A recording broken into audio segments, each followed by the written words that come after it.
amigos, sejam bem-vindos a mais um programa Novos Rumos da Justiça. Hoje eu estou aqui com a doutora Dulce. A doutora Dulce é vice-presidente do ICFML aqui no Brasil e nós estamos aqui no meio da competição brasileira de arbitragem e mediação empresarial da Camarb.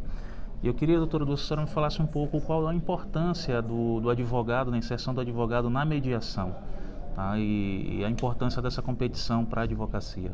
Muito obrigada pela oportunidade de falar aqui com vocês. Aquilo que nós temos de facto verificado é que o processo de mediação ele precisa de uma forma ativa, participativa e profissional do profissional da advocacia e mediação. Eu tenho vindo a desenvolver esse trabalho desde 2003, 2004 e aquilo que nós temos sentido sempre é que o processo de mediação ele é um processo. E o advogado, ele é treinado para atuar em processos, nomeadamente defendendo os direitos do seu cliente. Aquilo que nós estamos aqui a verificar é que os processos eles têm tido evolução, desenvolvimento.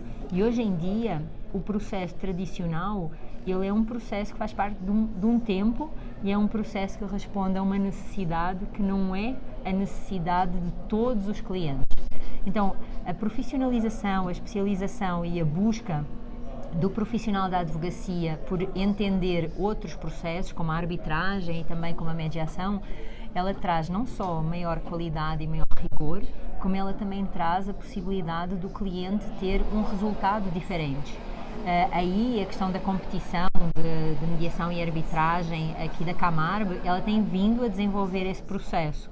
Primeiro, juntando também, além da competição de arbitragem, a competição de mediação e depois fazendo essa profissionalização de trazer um cariz profissional ao advogado dentro do processo de mediação. E aí a circunstância de nós termos vindo a identificar que negociador é uma função, advogado na mediação é outra função, e essas funções, elas além de serem complementares em termos parciais, elas também funcionam como equipa em relação à intervenção do mediador dentro do processo, como para organizar uma outra forma de trabalhar o conflito. Então aquilo que nós estamos a fazer é exatamente isso, buscar cada vez mais um resultado que seja melhor para todos os intervenientes. Tá? Então, só para os nossos colegas entenderem, doutora Dulce, e qual seria então basicamente a diferença? Porque às vezes a gente pensa que a mediação privada é igual à mediação judicial, né? Então, para os nossos colegas advogados entenderem qual a diferença, assim, que eu entendo que seja uma diferença substancial entre a inserção do advogado e o mediador em si. Qual a diferença entre a mediação privada e a mediação judicial? Bom, essa é uma pergunta muito difícil de responder. Eu costumo responder um pouquinho com humor, que é, quando eu vou de férias, eu vou escolher o hotel que eu quero ir. Eu posso ir para um all-inclusive ou eu posso ir para um hotel que seja só dormida. Então, é igual a que se eu vou escolher um destino, eu escolho um destino de acordo com aquilo que eu quero de resultado. Então, na mediação privada, nós de facto encontramos profissionais que eles estão habilitados, capacitados e muitos deles já certificados para darem um produto final com uma qualidade acrescida. E não só em termos daquilo que é o que o profissional oferece, mas também onde o profissional presta esse serviço. Então, nós temos câmaras, nós temos a possibilidade de contratar esse profissional diretamente. Então, tudo isso diz respeito a dois dos princípios do processo de mediação, a flexibilidade e a informalidade. Então, nesse sentido, de acordo com as características do cliente, de acordo com as características do caso em concreto, o profissional da advocacia ele tem maior maleabilidade para escolher quem quer e onde quer. Hoje nós já temos vários cursos pelo Brasil, a senhora é professora, palestrante e conferencista nessa área de mediação para a advocacia, para advogados, né? Como aplicar a mediação na advocacia e quais são assim técnicas importantes que o advogado aprende nesse curso para justamente poder estar aplicando isso para seus clientes? O que a senhora considera que são técnicas importantes para o advogado na mediação?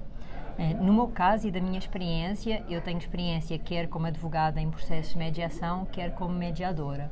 E aquilo que eu tenho vindo a sentir é que, de facto, esse profissional ele tem que desenvolver habilidades que na sua formação inicial ele não tem e que todos nós, de uma forma ou de outra, como seres humanos, consideramos que são questões óbvias.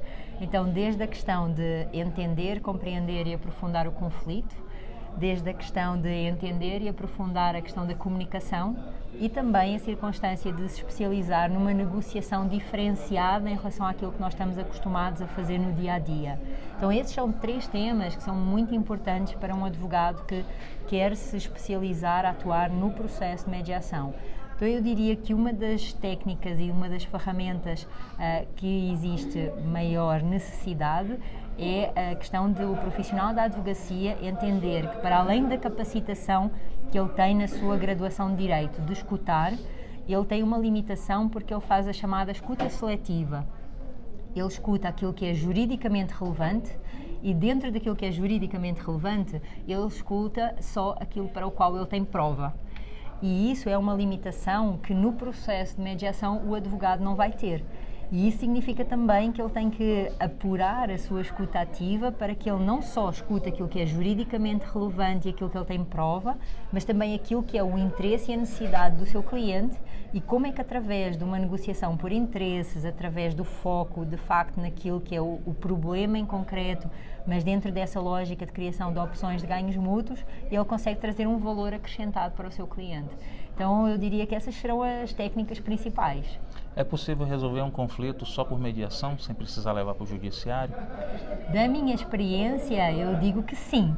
Agora, aquilo que eu também digo da minha experiência é que nem todos os casos são mediáveis e nem todas as pessoas estão capacitadas, habilitadas, preparadas para aceitar aquilo que o processo de mediação exige.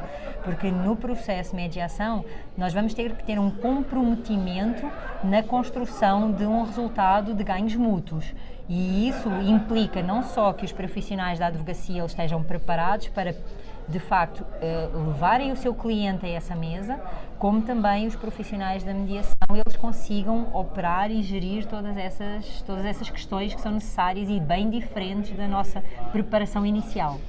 Um advogado capacitado em mediação, ele facilita na comunicação, facilita no fechamento de um acordo? Demais. Ele facilita não só na mediação, como no fechamento de um acordo, como na satisfação daquilo que é, de facto, o que importa para o seu cliente e ainda mais, ele facilita num outro aspecto, que é a circunstância de, através dessa sua intervenção, ele conseguir fazer com que o mediador consiga andar com o ritmo do processo, porque no processo de mediação nós temos etapas e cada uma dessas etapas tem um determinado objetivo a alcançar e o mediador capacitado, assim como o advogado capacitado para atuar no processo de mediação, ele vai saber se ele está a conseguir avançar com aquilo que são as expectativas não só do seu cliente, mas como também daquilo que o processo pede. E isso é de facto algo que é visível quando nós iniciamos um processo de mediação, se nós estamos preparados, o nosso cliente está preparado, se o advogado e o cliente do outro lado está preparado e também se o mediador sabe fazer essa gestão entre um lado e outro. Então é isso. Dulce, muito obrigado pela entrevista, assistam a nossa entrevista, curtam, compartilhem e obrigado pela audiência. Obrigada, é um prazer estar aqui.